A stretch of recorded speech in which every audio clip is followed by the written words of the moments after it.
यो Filmora वन्डरसियर Filmora के अरे डाउनलोड गरिएको छ। त्यसलाई इन्स्टल गर्ने तरिका के हो भने पहिलो कुरो चाहिँ के हो भने म कन्फर्म छैन है, एकचोटि हेर्न सक्नुहुन्छ। यो तपाईँको कम्प्युटरमा भएको अपरेटिङ सिस्टम, यो त विन्डोज 7 त हो होइन। यसलाई राइट क्लिक गरेर प्रोपर्टिजमा हेऱ्यौँ भने यहाँ एउटा 32 बिटवाला हुनसक्छ, एउटा 64 बिटवाला हुनसक्छ है।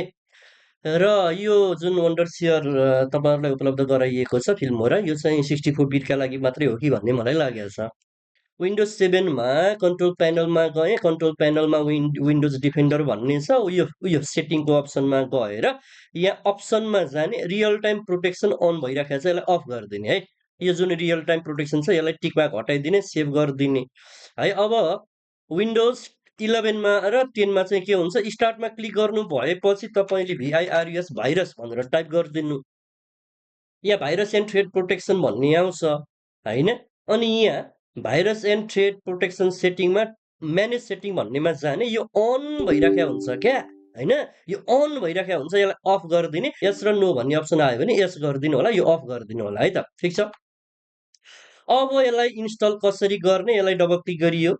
यहाँ दुईटा, एउटा एप्लिकेसनको फाइल छ, एउटा क्र्याक भन्ने फोल्डर छ। पहिला के गर्नु भने एउटा कुरा ध्यान दिनुपर्ने कुरा भने विनरेयर भन्ने सफ्टवेयर राख्नु होला है।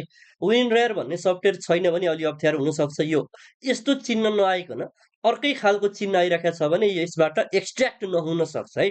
पहिला के गर्नु भने नि, पहिला यसलाई राइट क्लिक गर्नु अनि एक्सट्र्याक्ट हेयर गरे पनि हुन्छ होइन, एक्सट्र्याक्ट फाइल गर्नु भए पनि हुन्छ।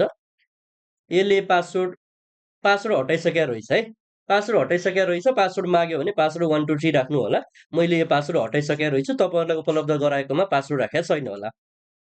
अब यसलाई डबल क्लिक गर्नु, यो भित्र यो एप्लिकेसनवाला फाइललाई डबल क्लिक गर्नु, डबल क्लिक गर्ने है।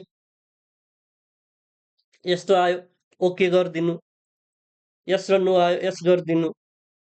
अब यो अप्सनहरू आउँछ, नेक्स्ट गरिदिनु, यहाँ टिक लगाइदिनु, नेक्स्ट गरिदिनु, नेक्स्ट गरिदिनु। अब इन्स्टल हुन्छ। इन्स्टल हुन केही समय लाग्छ, त्यो समयमा वेट गरिदिनु होला।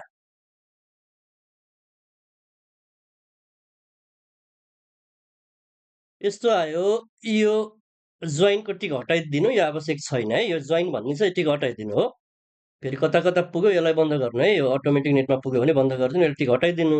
यो लन्च अहिले नगर्नु है, लन्च नगर्नु होला। के गर्नु भने यसलाई छोडिदिनु, माइनस गर्नु है त, माइनस गरिदिनु।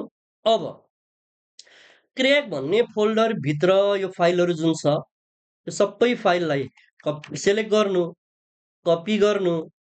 त्यस पछाडि अब तपाईँको फिल्मोरा यहाँ देखिन्छ, छैन भने सर्च गर्ने है, फिल्मोरा।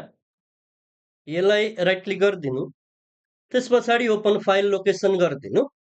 अनि यसो गर्नु है, यो छ नि, यो वन्डरसियरको हाम्रो भर्सन चाहिँ यो 15 पोइन्ट समथिङ हो। यो भर्सनभित्र जानु, यो फोल्डरभित्र जानु, अनि अघि कपी गरेको कुरालाई यहाँ पेस्ट गरिदिनु। त्यसपछि के गरिदिनु, यस्तो आयो भने यहाँ do this for next 5 complete गरिदिने, यहाँ टिक लगाइदिने, अनि कपी एन्ड रिप्लेस गरिदिने भयो। अब हाम्रो कम्प्युटरमा यो फिल्मोरा भन्ने अघि जुन लन्च गरेको थिएन, अब लन्च गरेर हेर्नु होला। अब यो मजाले चल्छ है, चल्नुपर्छ, ठिक छ। यसरी खुल्छ है, ठिक छ। अनि यहाँ क्रिएट प्रोजेक्ट भन्ने छ, के न्यू प्रोजेक्ट भन्ने आउँछ होइन।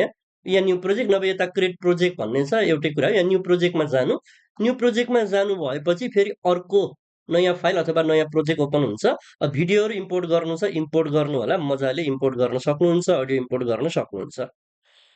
विन्डोज 10मा विन्डोज 11मा के हुन्छ एकचोटि यसो हेरे जस्तो गरौँ है। मेरो विन्डोज 11मा तपाईँलाई देखाउँदैछु।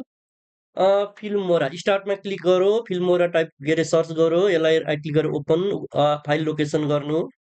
यसमा होइन है, यसलाई फेरि राइट क्लिक गर्नु, ओपन फाइल लोकेसन गर्नु। यो भित्र है, यो भित्र है, बाहिर होइन, यो फोल्डरभित्र गएर कपी गरेको कुरालाई के गरिदिनु, पेस्ट गरिदिनु।